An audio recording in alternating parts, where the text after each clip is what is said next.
ഇന്ന് ഇന്ത്യയിൽ 10-ൽ ഒരാൾക്ക് ഫാറ്റി ലിവർ ഉണ്ടെന്നാണ് കണക്ക്. ശ്രദ്ധിച്ചില്ലെങ്കിൽ അങ്ങേയറ്റം അപകടകരമാകുന്ന ഒരസുഖമാണ് ഫാറ്റി ലിവർ. എന്താണ് ഫാറ്റി ലിവർ? ഫാറ്റി ലിവർ എന്നാൽ കരളിൽ കൊഴുപ്പ് അടിഞ്ഞുകൂടുകയും കരൾ കോശങ്ങളെ നശിപ്പിക്കുകയും ചെയ്യുന്ന ഒരസുഖമാണ് ഫാറ്റി ലിവർ. എന്തൊക്കെയാണ് ഫാറ്റി ലിവറിൻ്റെ കാരണങ്ങൾ? ഫാറ്റി ലിവറിനെ പൊതുവായി നമുക്ക് രണ്ടായി തരംതിരിക്കാം. ഒന്ന് ആൽക്കഹോളിക് ഫാറ്റി ലിവർ, മറ്റൊന്ന് non alcoholic fatty liver. Alcoholic fatty liver നമുക്കറിയാം, മദ്യപിക്കുന്ന ആളുകളിൽ കാണുന്ന ഫാറ്റി ലിവറിനെയാണ് ആൽക്കഹോളിക് ഫാറ്റി ലിവർ എന്ന് പറയുന്നത്. മദ്യപിക്കുന്ന 90% ആളുകളിലും ഈ ഫാറ്റി ലിവർ കാണാം. എന്നാൽ മദ്യപിക്കാത്ത ആളുകളിലും ഇന്ന് കൂടുതലായി ഫാറ്റി ലിവർ കണ്ടുവരുന്നു. അതിൻ്റെ പ്രധാനപ്പെട്ട കാരണങ്ങൾ: ഒന്ന് അനിയന്ത്രിതമായിട്ടുള്ള പ്രമേഹം, മറ്റൊന്ന് അമിതവണ്ണം, കൊളസ്ട്രോൾ. ചില ജനിതക കാരണങ്ങൾ കൂടെ മദ്യപിക്കാത്ത ആളുകളിൽ ഉണ്ടാകുന്ന ഫാറ്റി ലിവറിന് കാരണമാകുന്നുണ്ട്. അതുപോലെ കരളിനെ ബാധിക്കുന്ന മറ്റു ചില അസുഖങ്ങളുടെ ആദ്യ ലക്ഷണമെന്ന നിലനിൽക്കും നമുക്ക് ഫാറ്റി ലിവർ ഉണ്ടാകാം. പ്രത്യേകിച്ച് ഹെപ്പറ്റൈറ്റിസ് സി വൈറസിൻ്റെ ഹെപ്പറ്റൈറ്റിസ് സി പോലെ, അല്ലെങ്കിൽ വിൽസൺ ഡിസീസ് പോലെയുള്ള അസുഖങ്ങളുടെ ആദ്യ ലക്ഷണം എന്നുള്ള നിലക്ക് ഫാറ്റി ലിവർ കാണാം. ഫാറ്റി ലിവർ ഉള്ള ആളുകൾ ശ്രദ്ധിക്കേണ്ട കാര്യങ്ങൾ എന്തൊക്കെയാണ്? ഫാറ്റി ലിവറുള്ള ആളുകൾ പ്രധാനമായും പ്രമേഹ രോഗികളാണെങ്കിൽ, ഡയബറ്റിക് ഷുഗർ രോഗികളാണെങ്കിൽ പ്രമേഹം നിയന്ത്രണത്തിലാക്കുക, കൊളസ്ട്രോൾ കുറക്കുക, അമിതവണ്ണം കുറക്കുക. മദ്യപിക്കുന്ന ആളുകളാണെങ്കിൽ മദ്യപാനം പൂർണ്ണമായി നിർത്തുക. ദിവസേന 2 ലിറ്ററോളം വെള്ളം നിർബന്ധമായും കുടിച്ചിരിക്കുക. 6 മുതൽ 8 മണിക്കൂർ ഉറങ്ങുന്നുണ്ട് എന്ന് ഉറപ്പുവരുത്തുക.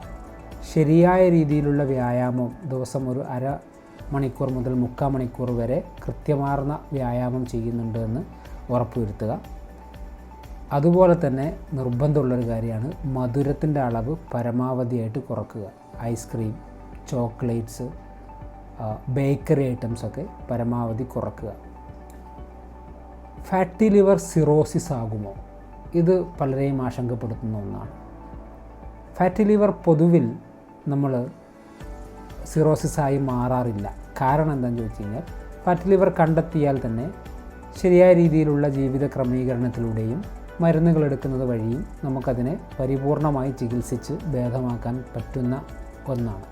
എന്നാൽ ഫാറ്റി ലിവർ കണ്ടെത്തുകയും അത് LFT ലിവർ ഫങ്ഷൻ ടെസ്റ്റിൽ അപാകതകൾ ഉണ്ടാക്കുകയും പിന്നീട് തുടർന്നും ശ്രദ്ധിക്കാതെ അലസമായ ജീവിതത്തിലൂടെയും മദ്യപാനം തുടരുന്നത് വഴിയുമൊക്കെ ഈ ഫാറ്റി ലിവർ ചികിത്സിച്ച് ഭേദമാക്കാൻ കഴിയാത്ത കരൾ കോശങ്ങളെ നശിപ്പിക്കുന്ന ലിവർ സിറോസിസ് എന്ന് പറയുന്ന അവസ്ഥയിലേക്ക് എത്തിപ്പെടാം.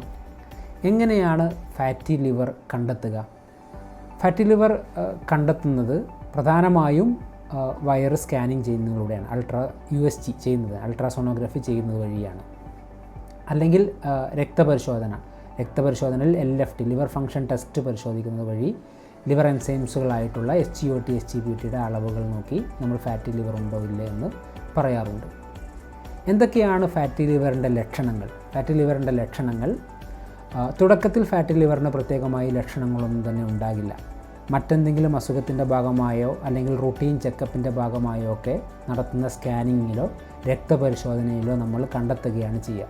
എന്നാൽ ഒരു നിശ്ചിത സമയത്തിന് ശേഷം ഫാറ്റി ലിവർ അധികമായി കഴിഞ്ഞാൽ ചില ലക്ഷണങ്ങളൊക്കെ നമുക്ക് അനുഭവപ്പെടാം. ഇപ്പോൾ വയറുവേദന പോലെ, പ്രത്യേകിച്ച് അടിവയറുവേദന, ലിവറിൻ്റെ വലതുഭാഗത്ത് അനുഭവപ്പെടുന്ന വേദന, തലകറക്കം, ക്ഷീണം, തലചുറ്റൽ ഒക്കെ ഇതിൻ്റെ ഭാഗമായിട്ട് തോന്നാം.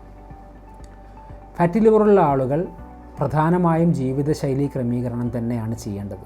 നിശ്ചിതമായിട്ടുള്ള ജീവിതശൈലി ക്രമീകരണം വഴിയും മരുന്നുകൾ എടുക്കുന്നത് വഴിയും പൂർണ്ണമായും ചികിത്സിച്ച് ഭേദമാക്കാൻ കഴിയുന്ന ഒരസുഖമാണ് ഫാറ്റി ലിവർ. Thank you.